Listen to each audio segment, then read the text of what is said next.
Hi, good afternoon. Once again, my name's Kidron Cannon, and you're watching the MMA review.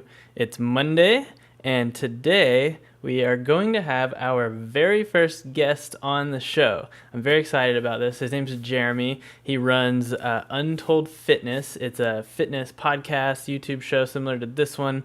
Instagram, all over social media. We'll have those links. He'll be telling you a lot more about that later. He's talked to lots of MMA people, and he's a big fan, just like I am. So we'll be having a good conversation here in a little bit. Here's a little bit of a rundown of the show of what we're going to be doing today. As I said, Jeremy will be joining us just momentarily. We will be reviewing UFC 221, which was in Perth this past weekend. Yoel Romero, of course, taking out Luke Rockhold. Bunch of big fights, bunch of really good fights in that. We'll be getting to that soon. We'll be giving you our official rating. Didn't do that last week. I wish I had. Posted on Instagram and everywhere, so it was public, but we'll talk about that a little bit on the show as well. We're also going to be previewing UFC Fight Night 126, which is headlined, of course, by Donald Cerrone and Yancy Medeiros. Big welterweight fight there. And then also this weekend, so that is on Sunday, but before that, on Friday, is going to be Bellator 194, which is headlined by Roy Nelson, Matt Mitrione, part of that heavyweight Grand Prix that's going on in Bellator right now to determine the new heavyweight champion. I'll be getting to all of that. Quite a few fights on that card to talk about as well. And mentioning Legacy. There's a Legacy event this weekend, too. I have a little bit to say about that as well. Okay, well, here we go. Just a moment. I will be joined right here on Skype by my good friend, Jeremy. So let's do this. Okay, thanks for joining me, Jeremy. I really appreciate it. For anyone who doesn't know, who hasn't seen Untold Fitness, it's a podcast, correct? You're also on YouTube, Instagram, everywhere. Just tell us a little bit about Untold Fitness and what you do.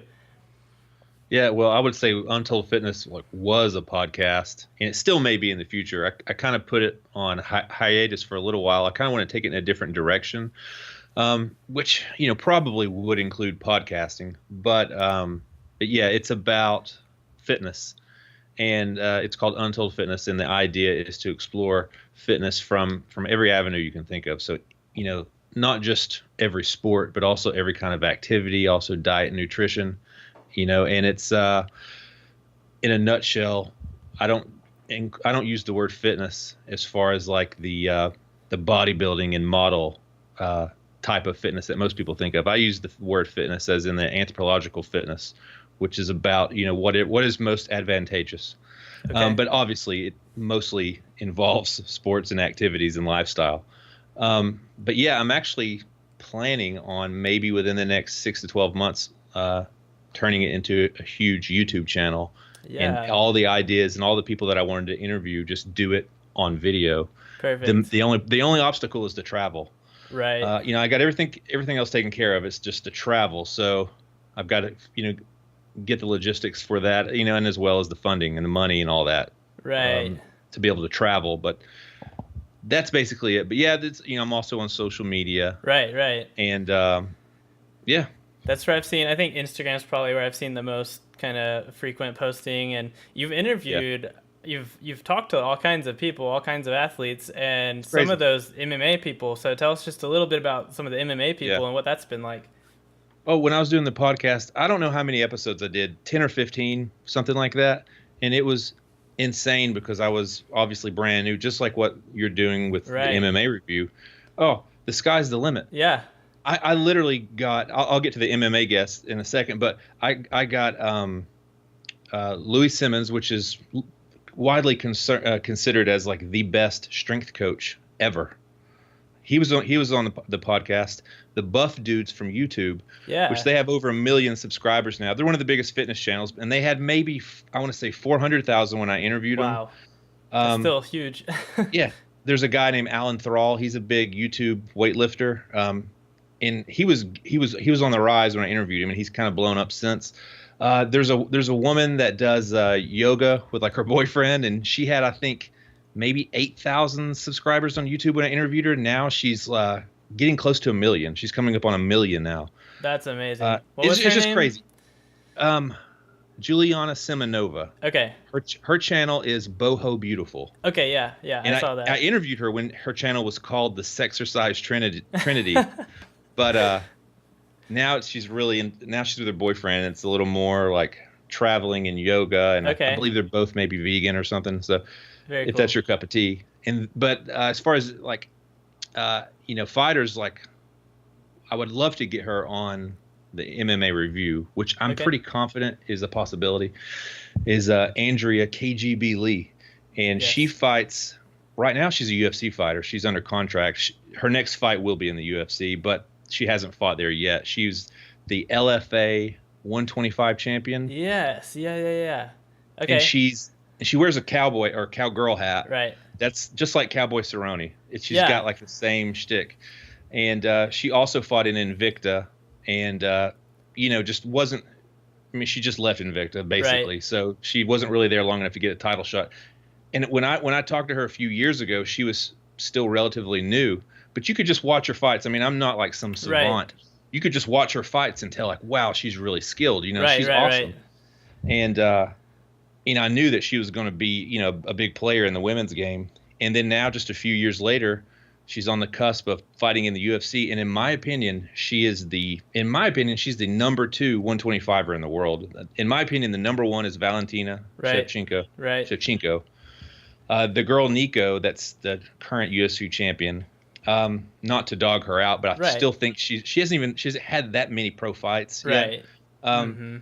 I just think she's kind of untested. Yeah. I think Valentina's probably going to get the belt.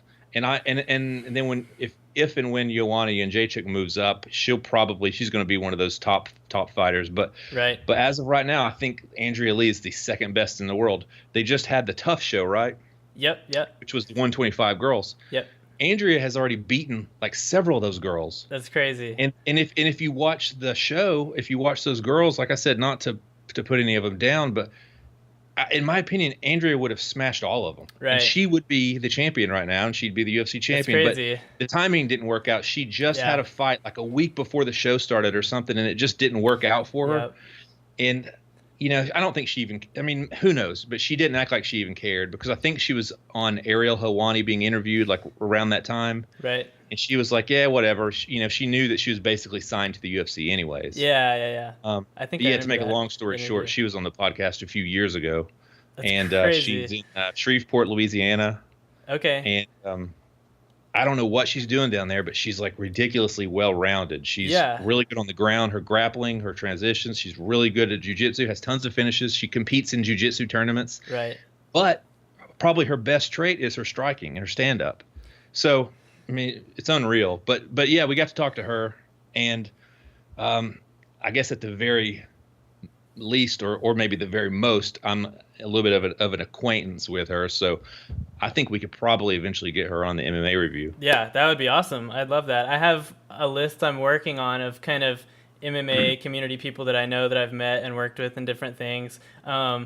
Interesting talking about Legacy. My buddy Jaleel Willis is actually headlining Legacy this Friday. We'll get to all that in a little bit when we talk LFA, about, right? Now. Right. Yeah, it was Legacy and then RFA and now LFA. Anyway, I just say Legacy because that's what I remember. But anyway, it's cool. Both coming from that organization. A lot of really good, talented people coming out of there and just kind of a proving ground, making their way into the UFC.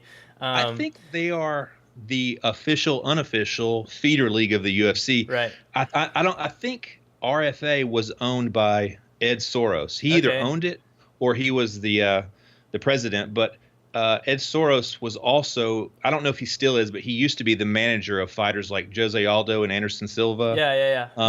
And whether he still is or not, but I'm pretty sure that he owned RFA. Okay. So he always had a good relation with the UFC. And then now that they combined with Legacy and they're the LFA, it's just kind of like known that they're like the feeder league for the UFC. Right. That's really cool. And also like all the Alliance MMA promotions as well, like V3, CFFC, there's a bunch of them that all kind of are feeders as well. It's really interesting looking at the space now because Bellator and UFC are kind of the two bigger names in the US, but they don't really stack up. They're kind of separate because guys leave the UFC on a bad note or they're just fed up with it and kind of go there.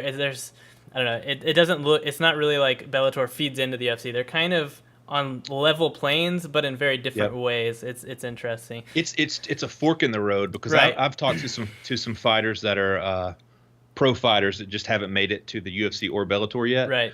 And I know that you know guys like this as well, Mm-hmm. but they've told me that like the contracts for example for Bellator, a lot of them say that, like, it's a really hard contract to get out of and they want to lock you Mm-hmm. up for a while. And so if their ultimate goal is, the UFC, they might think, well, I don't know if I Right. want to go to the Bellator. I Right. mean, it really is a fork in the road. It's not like you're saying like it's interchangeable. You can go Mm-hmm. to one or the other. Like, um, you'd think most people would be happy to be in the UFC. Right. Although once you get a few fights in, they want to get paid, and if they're not getting paid, then they get pissed off and leave. Yeah, there's a lot of different kind of mentalities and approaches to it. A lot of guys are just kind of sick of what the UFC is becoming with the buyout and now the Reebok deal. You can't have sponsors. There's just so many things that kind of complicate it. Yep. But if you want the highest level of competition in MMA, you kind of have to be in the UFC. So it's just kind of a whatever's best for the individual. But anyway, enough of that. Let's get into kind of reviewing some of the fights from last weekend. So obviously the only really big card was UFC 221. And did you watch the card live? Did you get a chance to see it live? Yep. Awesome, me too. I loved it. As we get into this, the show's MMA review. It's not just talking about what happened, but kind of reviewing and giving our thoughts on it, our critiques, if you will, and just kind of how well we think it went, things that we thought didn't go right. I have some notes, but just kind of give me your overall thoughts and your overall impression of the show as a whole to get started. I loved it. I thought it was awesome. I saw where you had given it an 8.3 out of Yep. 10, which I know it's not just talking about reviewing these fights and previewing these fights, but I know you also are in the process of developing like a sophisticated rating system for the cards, and I don't know what else. I don't want to put words in your mouth, but probably fighters and going on and on and on, because I know that's one of the things that's going to differentiate the MMA review from a lot of the other outlets out there, is your rating system and ranking system. But let me ask you, why did you give it an 8.3? Like, why not an 8.5 or why the 0.3? Like what factors led to that? So the 8.3 comes in because it's an average of quite a few different things. And actually, the final aggregate score was 7.8. And then I add a half a point for every title matchup, every potential title change. Yes. So anyway, I look at things like the momentum and the vibe throughout the card, kind of if it's slow at times or if it's not. And it was great in that regard. It was pretty hyped the whole time. The finish rate comes into it, but I don't want to be a stickler for every fight. Doesn't have to be a finish. There's going to be decisions, so decision quality comes into it. The significance of the main card, like how many actual significant matchups are on it. Are they just putting guys on there because they're a buzz name right now, or are they like top 10, top 5 guys looking for title shots, things like that? Star power, guys who just have a massive, or a star, and Mark Hunt obviously in that region at least is a massive star, so that comes into it. The crowd rating actually is one of the most important ones to me, and I'm trying to kind of build it, and that comes from Instagram stories. I put a poll up after the fight card's over, and it's up 24 hours, and I say, thumbs up, thumbs down. How did you feel about this card? And on this one, I believe it was 90% were positive, so that was obviously good. Twitter, I do the same, and Facebook, I do the same. I just want the crowd input because I don't want it all to be my bias. If there is, I want the crowd to have some. And then the last one is my instinct rating. As soon as the show's over, I write down a number, what I think before I look at crunch any numbers. What did I feel right off the bat? How would I have just rated it without looking at anything? And I actually gave it a 9 in that regard. Yeah. Crunched all these numbers. Another thing I look at is memorable moments or finishes. So think Edson Barbosa spinning back wheel kick Terry Edom. That's like one of those things that like years down the road you think that was like a crazy moment. Yeah. So for me, Yoel's finish Yoel kissing It, Rockhold. right? Those things, like, those are just crazy. And Tai Tuivasa chugging the shui, things like that. So I look at all that. Anyway, the average, it came out to 7.8, added a 0.5 for the one title potential matchup. If Luke Rockhold had won, he would have gotten interim. So that's kind of how I came to the 8.3. I'm still working on that system. It's not perfect by any means, but I'm working on it. And I'm hoping to get it refined and learn and get input from different people and kind of get a good system down for ranking these. That's crazy. If you can get that stuff up on like a website, Yeah. and this is all new and it grows Right, over time, and you build an audience, and it all changes as well. But right. yeah, but if you can get that up like on a website, like that is fascinating. I knew you were doing something behind the scenes to add all this up, but I didn't know it was that sophisticated. I'm working on it, and it's still like some of those things might just be silly, but they make sense to me at this point, and that's kind of what I'm going with at the moment. It'll change over time, but that's how I got to the number. Well, it's probably necessary because off the top of my head, if I had to rate it, I probably would have rated it like a 9, maybe an 8.5. Yeah. If I rated that card an 8.5, it's probably because it lacked the star power, which ultimately did not matter. No. Because if you watch that main card, yes, like the first 3 fights, they weren't like huge stars, but like I think they were all Aussie guys. Yeah. But the fights were awesome. Yeah. And the only thing that you could knock it for being was like, well, those were awesome fights. But what if it was like John Jones in that fight? What if it was GSP? What if it was a big name? And you can't have those every time. But I would instantly think like 8.5, 9 on that. Right. But if you do that for every card after you've rated 50 cards, they're all going to like start to seem similar. But if you do like sophisticated point system with you're going to get the 0.1s and 0.3s and 0.8s. And so just to give you kind of a rundown, I went back and scored all the cards from this year, at least for the UFC. 220 was actually an 8.8, and the reason for that, there were 2 titles. It kind of skewed it a little bit there, but I felt like it overall was really great as well. Brunson Jacare on Fox, it was actually a 4.5. It just didn't. There were so many decisions and so many that didn't live up to the hype. And Belim from the weekend before was a 7, so it was a really good card as well. It didn't have anything huge on it, but it was a good overall card. But anyway, let's go to 221 and just kind of talk about some specifics. Starting from the bottom of the card, Jumo and Abe, the first fight, and just moving our way up. We don't have to spend time on every single fight, but anything that catches your eye. And I'll get started. Yeah. And Jumo and Abe, it was an okay fight, nothing like spectacular. But the thing that caught my eye, and people will probably forget this, right off the bat, Abe almost put him away in like the first couple minutes. Like he had him really hurt, and it went to a decision. And that happened multiple times on this card. If that hadn't happened, it could have been just kind of a different card, but it did. So that was the only thing really from that one that caught my eye. Anything else on the early prelims that stuck out to you? I didn't watch the Fight Pass prelims, those 3 fights. And I watched all the other ones, but yeah, I missed those first 3. Okay, they were good. If you have Fight Pass, I'd go back and watch them. Ishihara, Quinones, same thing. Ishihara had him wobbling in the second round, almost finished him again. It went to a decision. And then Pearson Hirota, it just wasn't a great fight. It never got off the ground. It was just kind of slow throughout, but interesting matchups. And the one note I made about that one was, people forget, but Pearson won the Ultimate Fighter back in the day. He's had so many fights in the UFC, but he's one of those guys who's just kind of up and down. Yep. Never really got on a streak, never really became huge, but it's just always there, a good fighter. Anyway, moving on to the FS1 prelims. I'll let you get started with this one. Formiga win, easy to talk about. What was your takeaway there? Here's the crazy thing. Which sounds stupid and sounds like a novice, but they didn't even look like 125ers out there. True.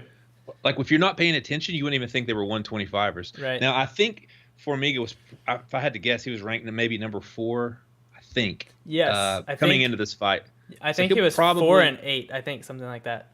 Okay, and I don't know what Ben Wynn was 8, ranked, but this will probably push him up, especially since there's no challengers for Mighty Mouse, and they're saying that Formiga is going to this is going to bump him up, so he's going to be close to a title shot, whether he gets it on his next fight or he fights one more time. Right. But it was a little bit back and forth, and then all of a sudden, he throws that spinning back fist and basically TKOs or knocks out Ben Wynn, and then gets. But it was a fun fight, but that's the thing I was thinking about after I was watching. I was like, okay, these are 125ers. It was a knockout, which I think statistically the 125ers have more finishes than the 35ers and the 45ers do. Really Which interesting. it usually goes down. The heavyweights have the most, Right. and then it pyramids down finishes. But then when you get down to those lower weight classes, the 25ers have more. It's interesting. It's weird. That is So I mean, weird. I'm not shocked about like there being a brutal KO or brutal finish like in that division, but yeah, the man even though it has nothing to do with the fight, the thing that had me questioning afterwards was like, could this guy fight Mighty Mouse? Right. Of course, the answer is usually no, 99.9% of the time. That's Right. what your instincts tell you. Yeah. Well, But people forget coming into the UFC, Formiga was ranked as the number 125er in the world when he came into the UFC. I want to say WEC. I don't remember what organization he was coming from, but it was speculated that he was the number 1 in the world. Obviously, he's had lost a couple here and there, but he's been really good, and now he's getting into that title picture. It was ranked number 4, might bump up. Win was number 8, I believe, so it was ranked below him, but it was still a top 10 matchup. So it's really good. And the thing I noted looking back at my notes, when he got the knockdown with the spinning back fist in the second round, I noted that he had thrown it once before and gotten close with it. So he saw something there, and then he came back to it in the third, connected on it, and then went for the rear naked. And it was really interesting because looking at their records beforehand, I was like, Formiga. He did get a rear naked, didn't he? Yeah. I was thinking of TKO. Yeah, he did choke him after Right. that. And so I actually predicted that Win would take it to a decision, or that was my pick, or I figured Formiga would get a sub. But I figured Win would be, educated enough to defend a lot. He hadn't been subbed, like that he would defend it. And it looked like he was going to stay out of that trouble until the spinning back fist set up the submission. So it's just, you can never predict these things. It's crazy. Anything else to add on that one, or? I guess not. I like Ben Wynn. Like I do too. I like that guy. Yeah. Next one, Volkanovski. Holy crap! It was just domination. I mean, I was leaning towards Kennedy in this one because of his wrestling, but that didn't matter. Volkanovski just smashed him. I gave him Volkanovski 10-8 in the first, and then he just dominated to a TKO in the second. What weight class was that? 85, 205? I want to say 55, isn't it? 55? Let me see. I could be totally wrong. It was 45. Oh my gosh. 45. Yeah, it's crazy. And Volkanovski used to be well over 200 pounds. He was a rugby player. Huge guy. Now he's 45. It's crazy. That was a 45? Yeah. Okay. They don't look like it. They don't look like 45ers. They're big guys, but it was. Yeah, he didn't at all. No. That was a good fight. Domination. And then the one that I think just kind of stole the show, at least for the prelims, because he came out of nowhere. No one had really heard of him, Israel Adesanya. Yep. Style bender. I had never heard of him before. Didn't have a clue who the guy was. Of course, I know who he is now, just like he says. But it seemed like there must have been a buzz about him coming in, and that people did know about him. And he, you know what I mean? Like, I guess he was what, 11-0, 12-0 coming in. He had, oh gosh, I can't remember the number. He had a ton of kickboxing fights, and he was like undefeated. He was a huge kickboxer. And that's how he built his reputation. Either that or Muay Thai. It was a stand-up. It was a striking sport, and he had done incredibly well at it. So what I figured was Wilkinson would get him down and hold him there. The thing is, even when you have good grappling, good wrestling, if you're fighting a young, super athletic, explosive guy who has some technique, like, it doesn't always matter that you have better grappling technique. If they're explosive and young and strong and have technique, like, you are probably going to have a hard time holding him down. How old is Israel? How do you say his name? I think it's Adesanya. I think he is call him style bender. 28. How old is 28? 28? Mm-hmm. So he should kind of be around his prime, He's probably getting to it. Like I said, he had the kickboxing career that was kind of, as he was growing, that's why he's kind of late coming into the sport, but still 12 fights. Like, without, obviously neither one of us are MMA coaches or anything like that, but you watch the sport enough, you learn things. Usually with like a newer guy coming in or a guy with not as much experience, you at least want to see them, show promise. You at least want to see him be able to defend some takedowns. And if he does get taken down, show good technique in getting back up. Yes. And like, he did all that stuff. Everything. And ultimately he stuffed like a ridiculous amount of takedowns, like 13 or some crazy number. Yeah, there were Yeah, 15 But it's like, takedown attempts. He got mhm. 3 of them, but he was always getting back up. Yeah, and that's the thing. It's like you can't rag him for getting taken down. No. And his opponent, Wilkinson, right? Yes. Okay, it's not like he's like, the elite Right. fighter, the elite grappler that's going to take you down. So you could knock him for that. Like, well, he's getting taken down by this guy, but it doesn't matter. It's his first fight in the UFC. Mm-hmm. He's relatively young as far as his MMA career, Right. and you just want to see like promise. Exactly. And like I'm telling you, like that takedown defense, how he stood up, like he just showed that he kind of knows what to do. Like now, Yes. So 5 fights from now, there's no telling what he'll be able to do with his grappling and with his transitions and getting back up. There's no telling. He's obviously really good on the feet. Yeah, but exactly. like I was super impressed, and he's great on the mic. Everything he did was great. Yeah, he was really, really impressive. And then that leads us into Brown versus Kim, which I gave the lowest kind of overall score of all the fights. It didn't take off ever. I don't know if you have a different opinion about it, but I just thought it was slow. Okay, so it was, and I'm okay with matchups that are so evenly matched that it's a stalemate, but it's like always exciting, and you're like, you never know what's gonna happen. But that one just wasn't. Neither of them found their range, and it just didn't. Nothing happened. Was the long and short of it. But the prelims overall were really good, I thought. And so that leads us into the main card, which, as you were saying, was pretty awesome. Oh, it was fantastic. If you're a fight fan, like these fights were so much fun. They were.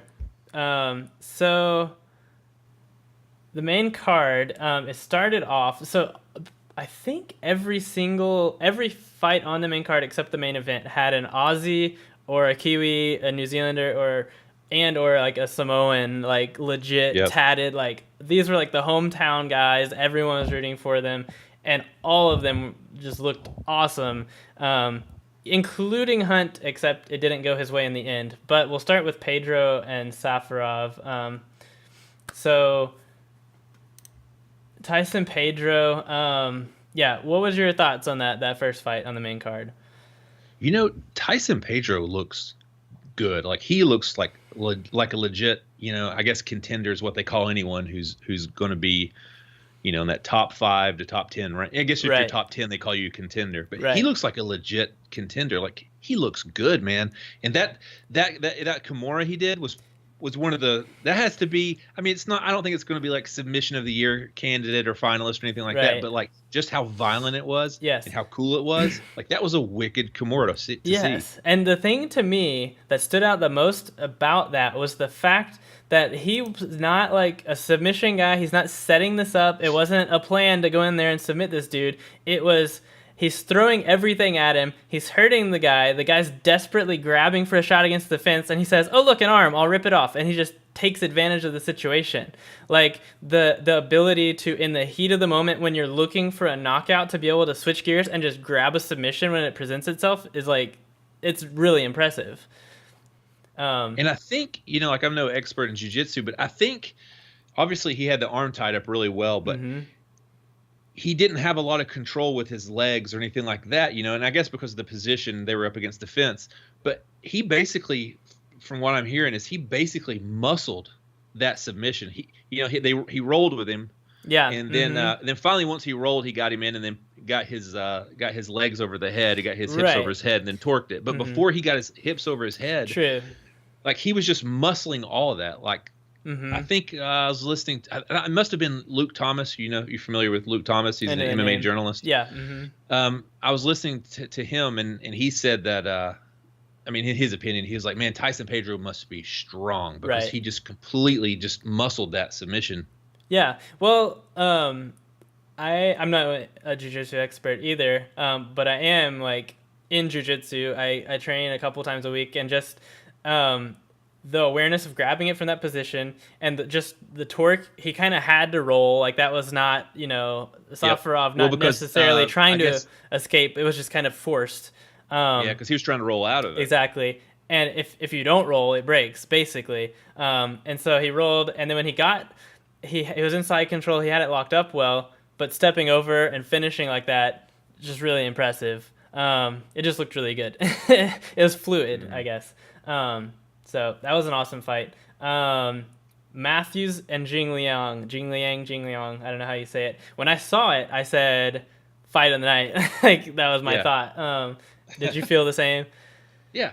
I think Jing Liang, however you say his name, like, because it was such a back and forth fight, yeah, of course I had Matthews winning at least 2 of those rounds, if not all 3, but I guess he's Chinese, I guess. Mm-hmm. That dude is tough. Yeah. Because as the fight went on, you're like, okay, you think Jake's eventually gonna get him, and then like he never does, and then the Chinese guy starts. I can't say his name, but then he just kept firing back. Yes.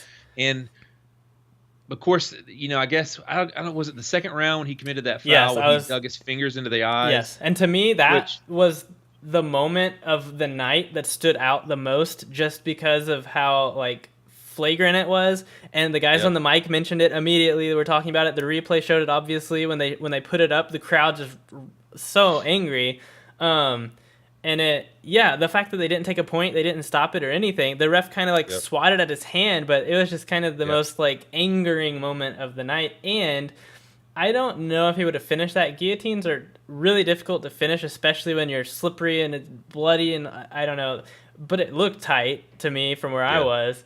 And it could have been a finish at that point. Either way, the most impressive takeaway that I had from it was Jake Matthews, like his composure. He didn't get upset. He wasn't arguing with the ref. He just kept doing what he needed to do and got to finish the fight strong. Yep. And then after the fight, he was totally content. Yeah. He picked up Jing Liang and was like hugging him and holding him up. And I was thinking like, no. Like that guy just like dug his fingers in your eyes on purpose. Yeah. So that just shows you what kind of guy Jake Matthews is. And he's, his heart, his will to keep going and persevere through it. Like it's just very impressive to me. And you mentioned, the commentators were talking so much about the foul, and this was Jimmy Smith's first job with the UFC. He's come over from Bellator, and this was his first color commentary role with the UFC. And I thought he did. I mean, he knows what he's doing, and he does a good job with Bellator. Awesome. But I thought he killed it. I did too. Yeah. For a UFC pay-per-view. Yeah. He didn't seem nervous or anything. No. I mean, he's so seasoned. He's not going to be, but he killed it. His first time out, he killed it. He did. I love listening to him. He's really interesting because he's very educated. He trains. It's just interesting comparing him and Joe Rogan. And when he was on the podcast with Joe Rogan a few weeks ago, just really interesting listening to them. But Jimmy Smith, I don't know. He makes me laugh. I just think his personality is really funny to me. I'm glad he's there. I think he does a great job. Moving on to just 3 more to go. Tai Tuivasa, as we mentioned earlier, he looked really good. Came straight out. He reminds me of a bull. He just came charging in, and it only took like a couple minutes, I think, to finish him, but just dominant beginning to end, moving forward, landing strikes. He just looked a lot more athletic to me. I don't know what your take was, but yeah, I guess because he's probably Samoan, although he walked out with the Aboriginal flag. Yes. I read his dad's Samoan and his mom's Aboriginal. Yeah. Okay. Well, that's a cool mix. It is. So he's probably really tough. Yeah. But him being Samoan and then I guess half Aboriginal, if you look at like a lot of the Samoan guys, he's got like a big body, and you think kind of like a Mark Hunt in a way. You think like, well, he can't be in great shape, but he was fast. He was very fast. Like, you can tell that like a guy like him is just naturally athletic. I think Asker was kind of a scrub, but if you're going to fight a scrub, right, on the third fight, the third fight of a UFC pay-per-view, right, then what should you do? You should destroy him. Right. Like if you go in there and just point fight with the guy or whatever, and then complain about it later, or fans want to complain about it later. But I honestly think Asker was a little bit of a scrub. But Tuivasa did exactly what he's supposed to do. Go in there and smash the guy. Yeah. And it was awesome. Yeah. It was fun to watch. I wouldn't call him a scrub necessarily. He has a couple more fights than Tai, but I think he's big on the European scene. Exactly. Yeah, he's from France. Tai just looked a lot more explosive, stronger, just overall more athletic. And when they go to these. When they go to any country, but especially like it's heavy when they go to Brazil, and they did it here in Australia, they're going to put a lot of local guys on, a lot of guys from that country on. Yeah. And I mean, they give them favorable matchups. Yeah. Like, it's just what they do. Most, Right. unless you're one of the top guys in a division, Yeah. then it's going to be a legit matchup. But some of these other guys, I mean, they're giving them favorable matchups because they want it to be fan friendly to the locals. And that's why I'm saying that about Asker. Yeah. I hate to be disrespectful to anybody, No, but of course, yeah. I was just thinking, like, he didn't seem. I mean, he didn't seem like he really was competitive at all with Tuivasa. Yeah. And Tuivasa, this is only like his second fight in the UFC. Yeah. But he did exactly what he should do. But he was so fast, and Asker was tough too. Yeah. I mean, he wouldn't go down. It was really tough. He was very, very tough. Well, what we said was that from what I saw, this was the first finish in the UFC by throwdown, because he literally throws him down. Yes, and walks away. He slams him against the cage and falls on his face flat, and the ref stops. Yeah. I was like, that was the TKO by throwdown. It was basically he was knocked out. He just needed some help getting to the ground. Yeah. It was very interesting. That leads us into, as you were just mentioning, the locals typically getting the favorable matchups, Hunt versus Blades. And it was, honestly, in the first 2 or 3 minutes, Hunt almost finished him. He was, staggered. He almost had Blades out. He was, just looked like, a baby deer, just, couldn't get his feet under him. And then he went for the takedown. And that was just the story of the fight. As soon as he got his hands on him and got him down, it was over. Just 3 rounds. You could tell as soon as the fight started, most of that first round, Mark Hunt was just throwing combinations fast. I mean, just whipping them at Curtis Blades crazy. And you could tell within the first minute or two, you're like, oh man, Curtis does not need to be standing up with him. He's gonna get. Right. All it takes is one punch, And I think Curtis I think he's probably one of the future top guys in the division. Definitely. I think he's ridiculously talented. Yeah. He's only going to get better. But right now, last weekend, his stand up, it's not on par with Mark Hunt's. Yeah. And you could, and that must have been the plan, was to kind of at least try it, at least try to stand up with him. But he felt it, and I don't know how he withstood that and maintained his composure getting hit, and got the takedown and just did what he had to do. And that leads us into the main event, Romero and Rockhold, which obviously very disappointing. Romero couldn't make the weight. It just makes even more complications for the division, for the whole storyline. What were your thoughts? And yes, before you say it, you were right. He got the 3rd round knockout. Good job. Yep. You called it. He has a plethora of 3rd round knockouts. It's ridiculous. It's weird. And everyone says that he has, or they suspect that he has no cardio because of his muscles and the way he kind of fights, he gets tired in later rounds. But he has all these late round finishes. And he's so explosive, it only takes a second, you know? And you would think, I mean, just looking at Yoel and watching some of his fights, obviously he's an awesome fighter. And he doesn't speak super great English, but you would just kind of think that he's not the most cerebral fighter. You would think he's probably not the most strategic. He relies on his athletic ability. But no, man, if you watch his fights, he sets things up. Yeah. I mean, these late finishes, that's how he gets these late finishes. He watches patterns and he works on things throughout the rounds, and then he finally will catch somebody. Right, and that's the same thing that Rockhold does well as well. So it's impressive that he did it to Rockhold. Yep, but it's the classic case of Yoel using his explosiveness to get you out of there, because Rockhold was being really, really, really active. Yeah, he was. And well, from the beginning, the whole first round, the only thing I noticed was Rockhold throwing low leg kicks, just keeping his distance, trying to wear out that lead leg of Romero for the shot, for his explosiveness. They traded a few leg kicks, but then Romero just came out in the second, rushed him, kind of, I guess, found his distance, found his range, connected a little bit, and Rockhold looked I don't think he was hurt at that point, but he was kind of on edge. He was unsure, at that point. He saw the explosiveness of Romero. And then going into the third, some more exchanges, and then like you just said, he got him backed up to the fence, and just all it took was that one big shot to connect, went down. And then the follow-up shot was, to me, what just kind of just eerie. It's brutal, exactly. That right just cocked his head back, and he was out, just gone. And that was just the big exclamation mark. They're both left-handed fighters, so I know that takes away one of Rockhold's big weapons. Is his body kicks. Right. His left kick to the body. He can't really throw that against Yoel if Yoel is standing southpaw as well, So I mean, he was doing a lot of the leg kicks, which is good, I Right. think. But Rockhold has a killer uh, uh, kick to the body that he just couldn't use in that matchup. And then I don't think he did. I don't think he threw one body kick. Maybe he did. Did he? He threw like a head kick, right? That missed or I think something. so. It was mostly low kicks. I know he went, Yeah. yeah, I can't say And for sure. and Yoel was several times in the fight bum rushed Right. Rockhold Right. and almost got him out of there. Yeah. A time or two. Yeah. But you could tell he was like conserving his energy, and then Right. would explode, and throw. Honestly, he didn't finish Rockhold the first couple of times he did that.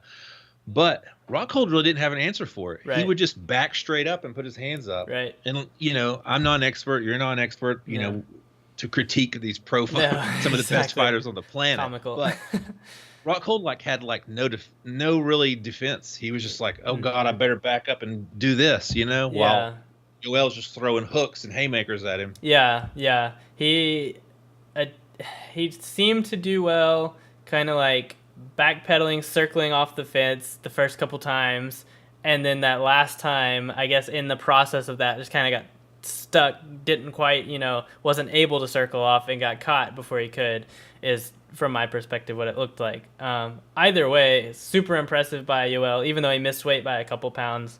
I don't know if that raises any questions. I don't know if it was the travel. He's the 187-pound champion right, of the world. Yeah. And so now it looks like probably will rematch Whitaker, which is interesting because that was his last fight he lost. So I don't know how much has changed in that time. We'll see. And we don't know exactly when Whitaker will be back because of his injury, but it'll be an interesting rematch. As always, Romero can always, connect that one time, and we'll see. We'll see what happens. But yeah. Oh, so overall, I gave it an 8.3. That was kind of. Mm-hmm. Do you think that's fair? What's your opinion on the? Yeah, like my instincts would tell me like a 9 or an 8.5 because I had so much fun watching it. Yeah, especially the main card. Right. I mean, it was just so much fun. Like the fights were fun to watch. You had the 3-round crazy war with Jake Matthews. Then you had the finish by Tyson Pedro, the finish by Tuivasa. They were both.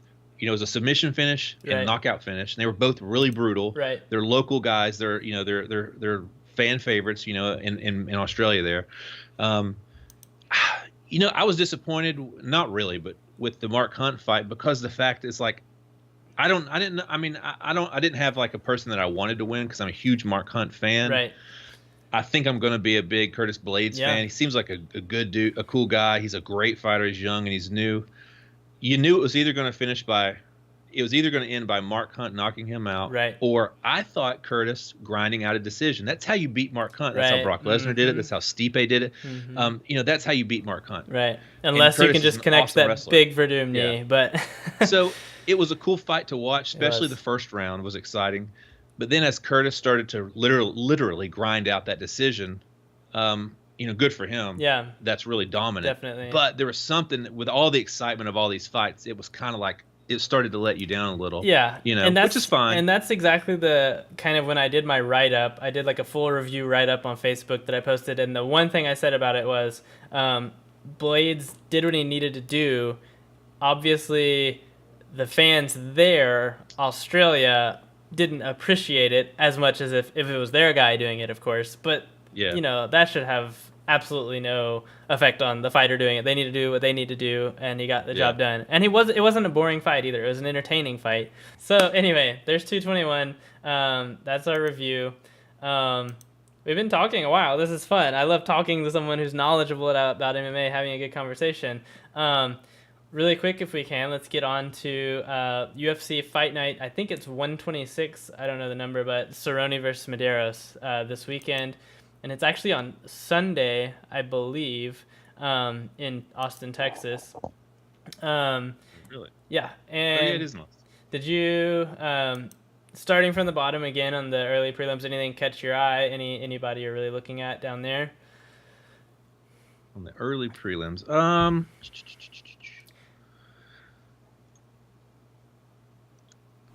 And they keep changing it.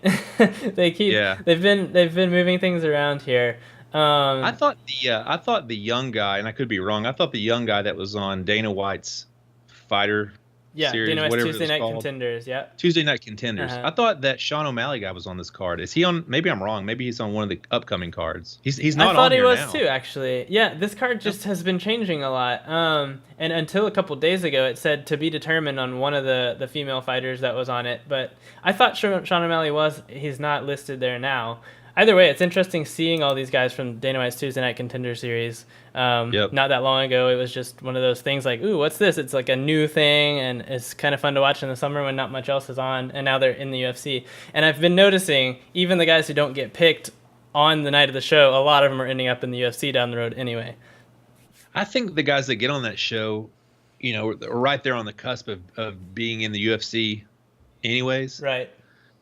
So I think that the whole show was like a smart decision. They're Yeah. like, okay, we're gonna bring these guys in and throw them on the early prelims anyways, right? Right. Because they're new and they're young. So why don't we get all these new guys that we're going to sign anyways, and then make them fight on a special show? Yeah.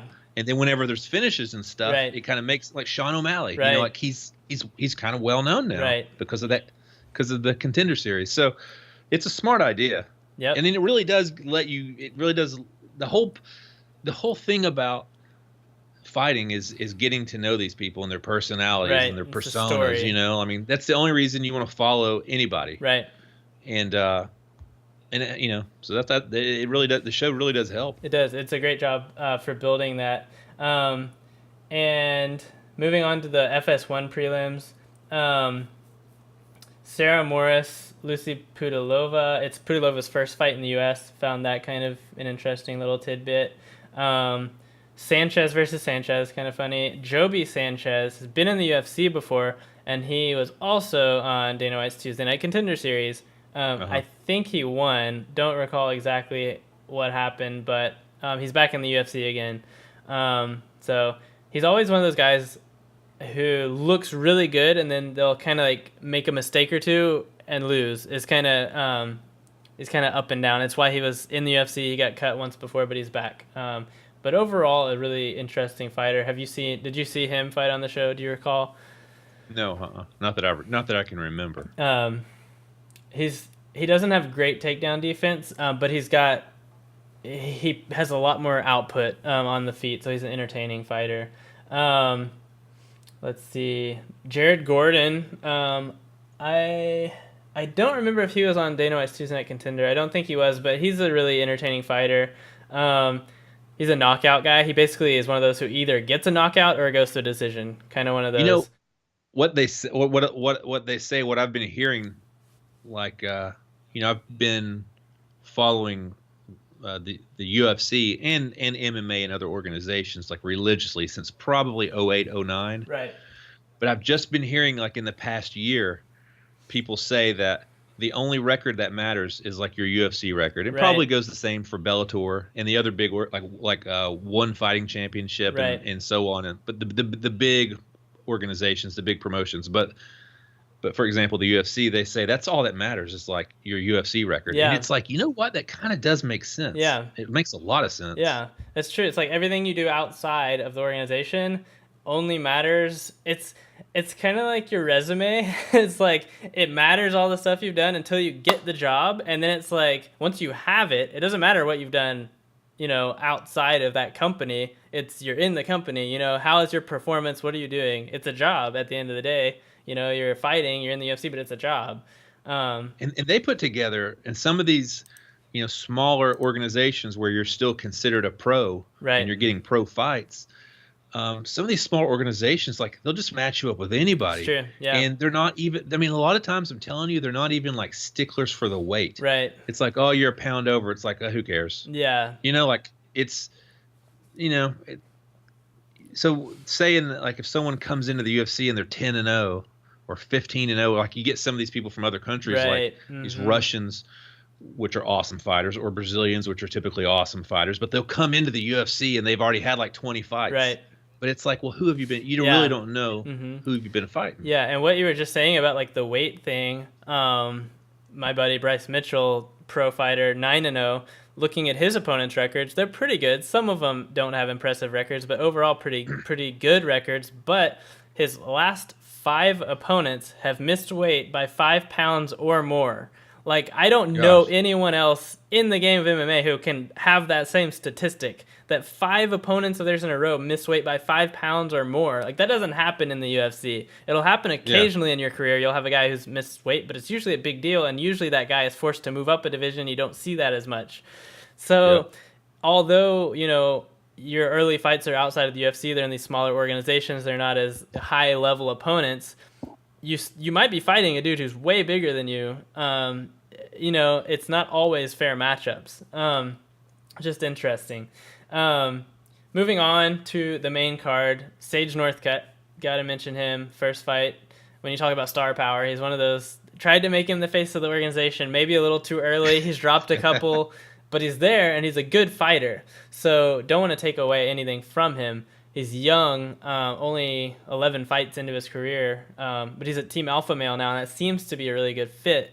He talks about Mr. Faber all the time. It's really funny. It's so funny, all these guys that are super young, like younger than me. Like, I feel young, but, younger than me, going in there and doing work and referring to Uriah as Mr. Faber. But, yeah, what's your thought on him in this matchup? Let's see. What do I know about Guti? I didn't know a lot. Yeah. He's from Jackson Wink, so he should be. Oh my gosh. Yeah. So he won his last fight against Andrew Holbrook. Okay.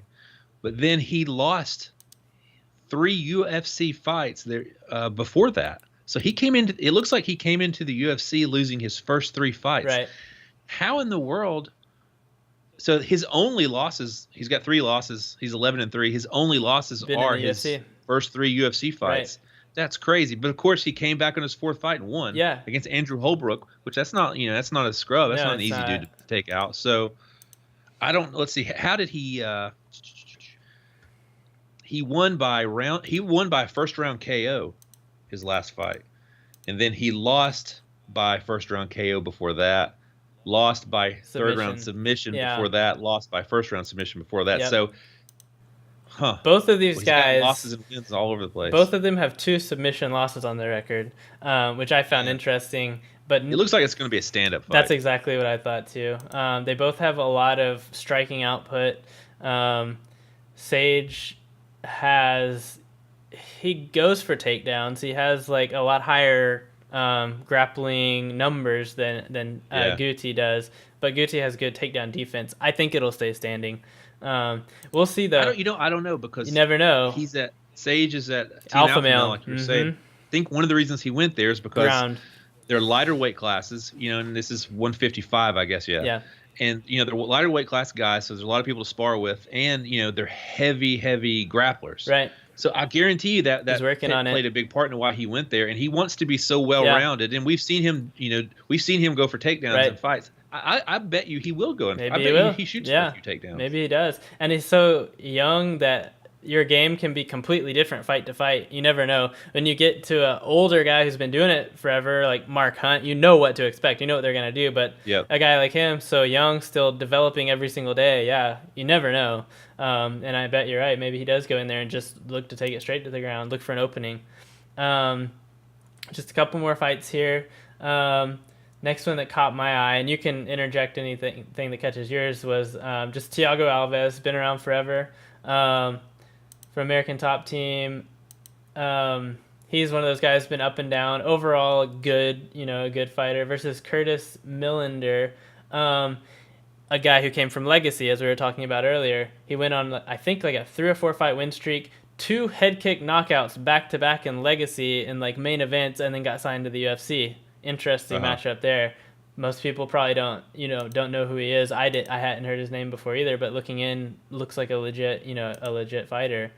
Good matchup. He might be a good pick. I don't know what the odds are. I don't think they have odds on the UFC website that I see right now. Yeah, they do have the odds. Well, I'm going to see what the odds are with him, because I would almost want to pick Millender. Yeah, I did. I think Thiago Alves has just not been the same since USADA. Right. They don't have the odds on that one yet, but I went with Millender. That was my just kind of gut reaction. I bet that would be a good pick. To me, it's an old school UFC versus a new school kind of guy coming from Legacy for one of the feeder. It's a good kind of indicator of where the new level of talent is Yeah. in a nutshell. And that's crazy that they're bringing him Right. in his first fight to fight Thiago Alves. That's Yeah, kind of he's been crazy. around. They must think highly of him. Right. James Vick, I don't know if you saw him on Ariel Helwani a couple weeks ago. He was really mad that he didn't get this main event slot because Yep. he asked for Cerrone, he asked he asked for Medeiros or whoever. He asked for the main card, the main Yeah. slot on this from a pay-per-view. He was on a pay-per-view, he got a win, and didn't use it to call out, the champion or whatever, a big fight. He asked to be the main event in this Texas show, and he didn't get that, but he's on it against Trinaldo. And these guys are both in the top 15. I think it's a really good matchup. It's a really interesting matchup. James Vick's, he's on a win streak. He's only lost one fight in the UFC, I believe. It's an interesting matchup. What's your kind of thought on this one? I actually would favor James Vick Okay. in this, but I imagine he's a lot bigger than Francisco, Right. A lot lankier. The one thing I noticed, And plus, he's going to be in kind of like a hometown. Yeah. I don't know if this is his hometown, but he's definitely from Texas. I think he said like 2 or 3 hours from his hometown. Yeah. Trinaldo's never been knocked out. I found that to be a really interesting statistic. And he's had 20, almost 30 fights. Got a lot of experience, a lot more than James Vick. And he goes for more takedowns. I don't know. My gut says Trinaldo because of the But he's like almost 40 years old, right. too. He is. He's old. Yeah, but he's never been knocked out. I just always, when someone's never been finished a certain way, I don't know. I just have this feeling like they're just really tough because it's hard to go almost 30 fights never be knocked out. He's faced really tough competition. Anyway, either way, I think it's a great matchup. It's a really good matchup because he's beaten recently. I mean, I don't know how recent, but some of his last fights, he beat Yancy Medeiros, right, which was in 2016, so not too long ago. And then he beat Paul Felder, in 2016. That one caught my eye. That's tough to do. Very tough. He's beat lots and lots, and that's kind of the reason I'm going with him. Is he's been in those big fights against really, really tough dudes and come through most of the time. His last loss was Kevin Lee, who obviously fought for the championship, and Michael Chiesa before that, like 3 years ago, who's a really, really tough dude. I don't know. But then again, James Vick KO'd or TKO'd Joe Duffy in his last fight. Yeah. That's not easy to do on the feet. So. Not easy. MMA math just doesn't work. It doesn't work, and we're always gonna, just be certain something's going to happen or not going to happen, and there's always the opposite. Either way, it's a good matchup. I'm going with Trinaldo. You can go with Vic. One of us will be right. It'll be cool. Finally, co-main, Derek Lewis, Marcin Tybura. I believe Derek Lewis is from Houston, and they're both in the top 10. This will be crazy. Derek Lewis always looking for the knockout. Yeah, we know what to expect for the most part from him. What's your feeling on this one? Yeah, I mean, I favor Derek Lewis in this. It's a heavyweight fight. Right. They're so unpredictable. I mean, like you almost have to assume it's probably going to be a first round finish, right? Probably a knockout or a TKO, right? And then you kind of reverse engineer from there. You're like, okay, it's most likely what's going to happen is a first round KO. So who's it going to be? Unless you get just a really high level wrestler, but neither of these guys super high level wrestling. Yeah, and Derek Lewis is definitely an elite fighter, right? Because he's ranked number 6. He's one of the best.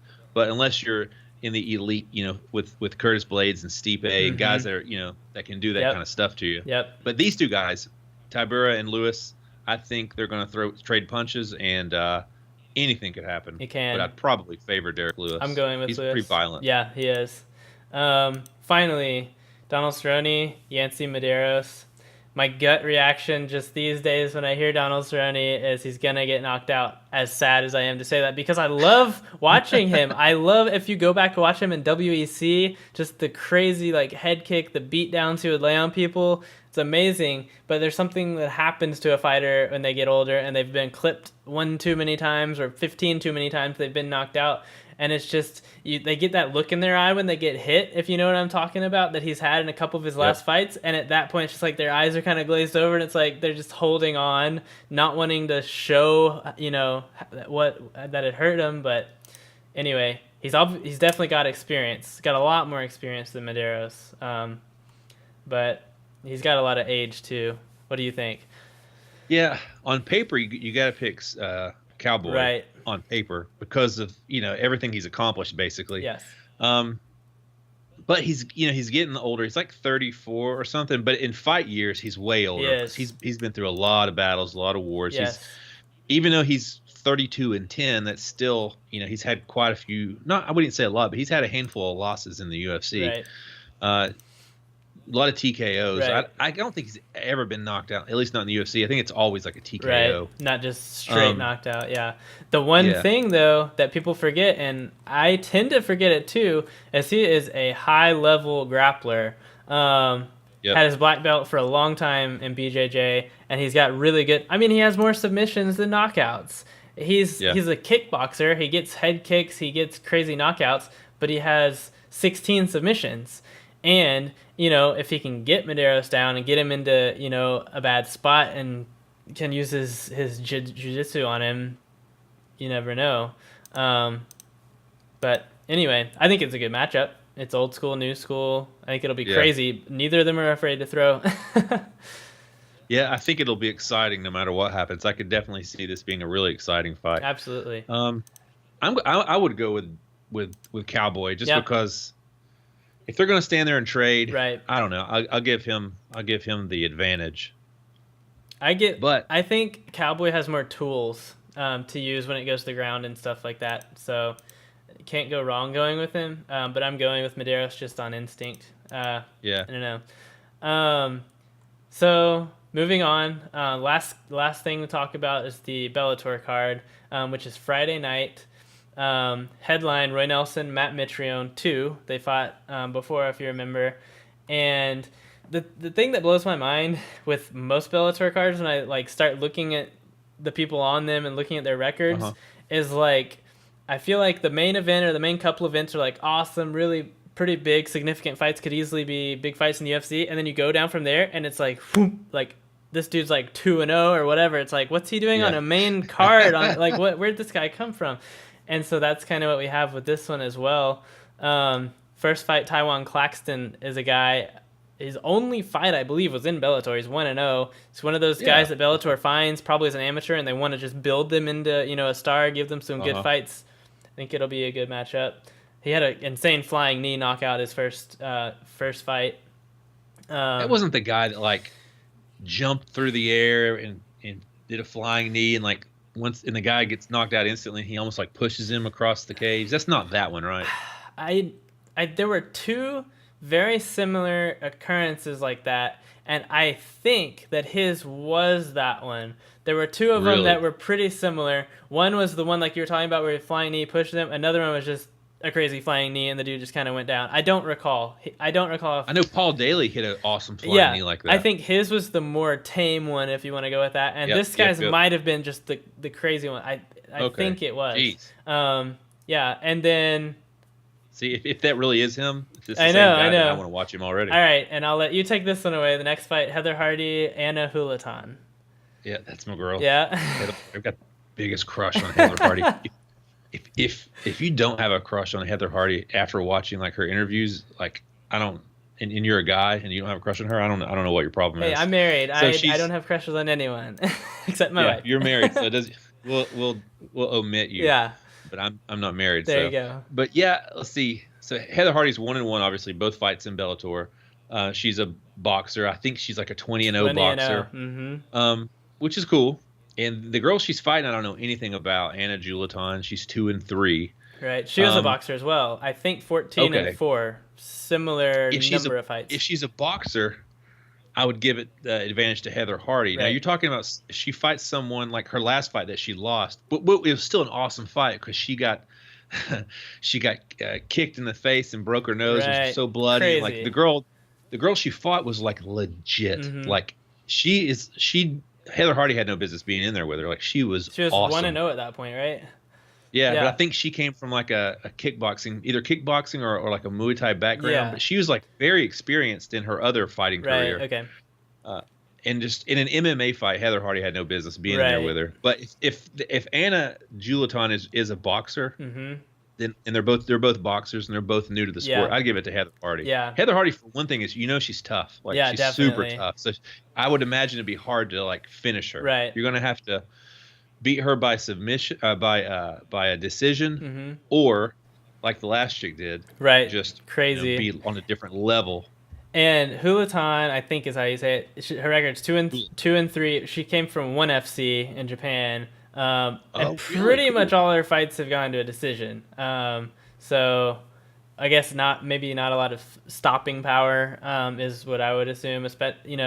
With the smaller women's divisions, you usually don't have a lot of stopping power. It's usually a death by 1,000 cuts, if you want to say. But it'll be a good fight. Two boxers. I'm gonna go with Hardy as well. The next fight, Liam McGeary and Vadim Nemkov. I actually met Liam McGeary at a World Series of Fighting event a couple years ago. Really, really nice guy. He's huge. His hands covers my entire face. Huge dude, but super nice. He's 12-2. The opponent's 8-2. McGeary, of course, the former champion. He's got a lot of good experience. He's been in Bellator for quite a while. He's well-rounded. He has more grappling than Nemkov. Nemkov's 90% of his almost all of his wins are knockouts. He has only 2 losses, and they're in Ryzen, which I think is also in Japan. But these are both legit guys, and Nemkov is coming off 3 straight knockout wins. So, I don't know. Any thoughts? What's your instinct on this one? I don't know much about Nemkov, Right. but I know a lot about Liam McGeary, and of course I would, just simply because I don't know much about Nemkov, I'm going to favor Liam McGeary in this fight.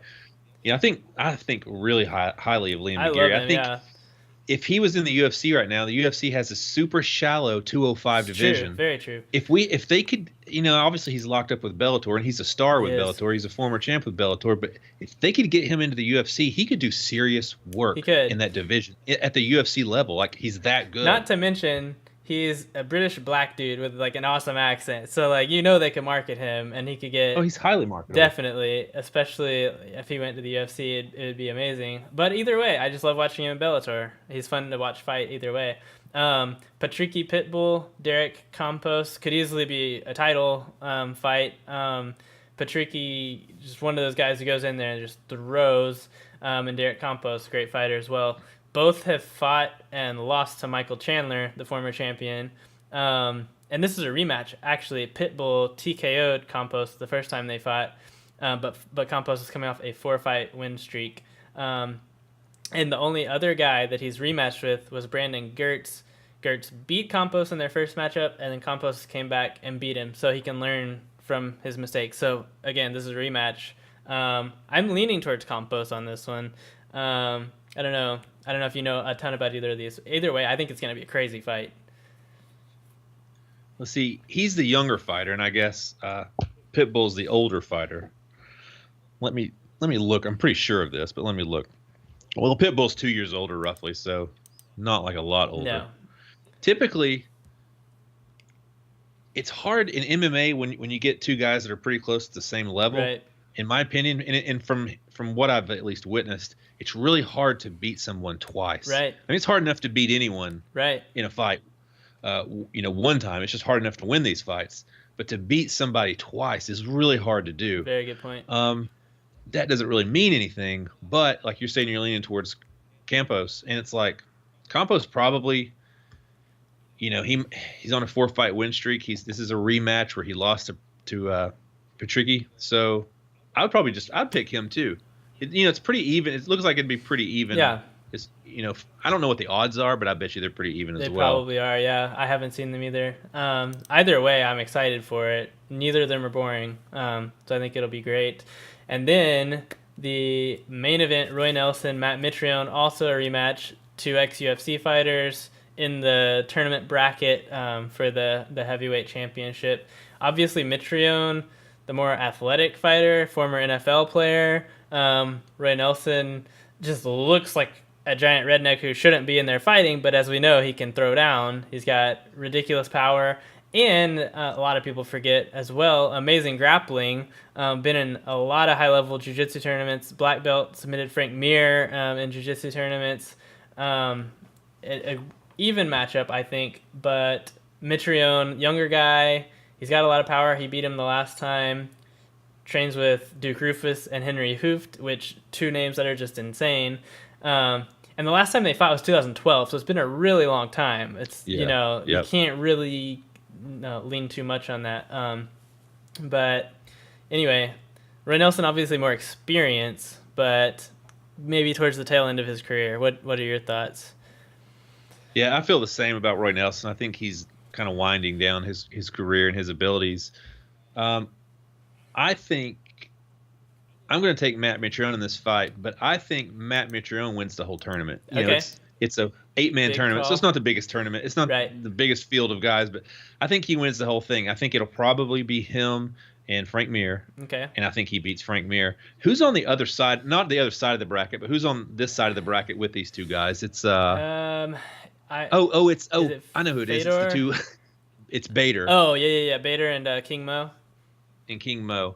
And to be honest, I think either one of those guys could win that fight. could. I kind of favor Bader. I do too. Bader's a light heavyweight. Yeah. He's their light heavyweight champion. He Yeah. could win this heavyweight I tournament. think so too. Like legitimately. And it's funny because all these light heavyweight guys, and just to an outsider looking, you would say, oh, the bigger guy is obviously going to win. But it's not that. I mean, most light heavyweights easily could be heavyweights. They just choose to cut. They're heavyweights who cut, or they're smaller heavyweights. They easily fight at 220, 230. But typically much faster, maybe more explosive, better cardio, all these little things that can add up and can compensate for the weight differential. It's an interesting point. I'm going with Matt Mitrione on this one as well. I think it's a good matchup. They fought before. It'll be interesting to see again. Both pretty big names.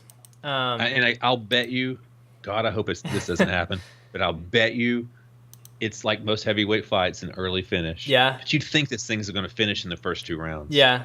You'd think so. I would think. You would think so. I would think. Last thing I want to mention before we wrap this up in terms of these fight cards is LFA Legacy 33 is this weekend as well. It's on Friday. It's also in Texas. A lot of fights going on in Texas this weekend. And the headliner is my good friend Jaleel Willis, who is from Memphis, trains at Memphis Judo and Jiu-Jitsu. I filmed with him a few different times. Great guy. He's got a good head on his shoulders, and he's a very, very hard worker. I did a film on him, 4v3, where I followed him for a couple days, and it's just crazy the amount of work that guy puts in. So he's the headline against Kyle Stewart in Legacy this weekend. So I just have to give a big shout out to my buddy Jaleel. And that's on AXS, Access TV, which EPB has, which I know you have, so you can see it. So no excuses. You got to watch him. I'll be watching him for sure. Okay. Yep. So anyway, that's Jaleel. Got to give him a shout out. So that's all I've got on these. But before we go, I want to give you a chance. Where can people find you? Where can they watch your stuff? Where can they follow? And just tell us what you got going on. Well, obviously, Untold Fitness. There's an Untold Fitness YouTube channel, which I really haven't even posted anything to. Hardly. There's probably a few things on there. There's Untold Fitness on Instagram. I would say Instagram and YouTube if you want to find me. I do not like Facebook, even though I have a page. It's not really active, and I don't have the time for Twitter. I don't really have the time. Who really should be spending all their time, unless you're making money doing it, but who should be spending money on Instagram and Facebook anyways? But if anything, it'll be Instagram and YouTube. But yeah, like I haven't been very active as far as posting anything on Instagram in a while because like I said at the beginning of this interview and review, I was talking about how I've got some future plans. So what I'm doing currently is kind of on hiatus because I have really big plans. But I'm still active on Instagram. Like I get on there and like and comment and talk to people just because, if I get on, that's the account that I typically use. So yeah, I'm there. Awesome. Well, I really appreciate you being the first guest on this show, helping me figure out how to make all this work right. I love all your input, all your thoughts. I love talking to another MMA fanatic such as yourself, especially someone who can just kind of bring a little bit of different view to everything. So thank you so much for joining me. Really appreciate it. And hope you enjoyed the show. Yep. Talk to you later. Thanks. There you go. There's Jeremy. Love that dude. Untold Fitness. Go follow him.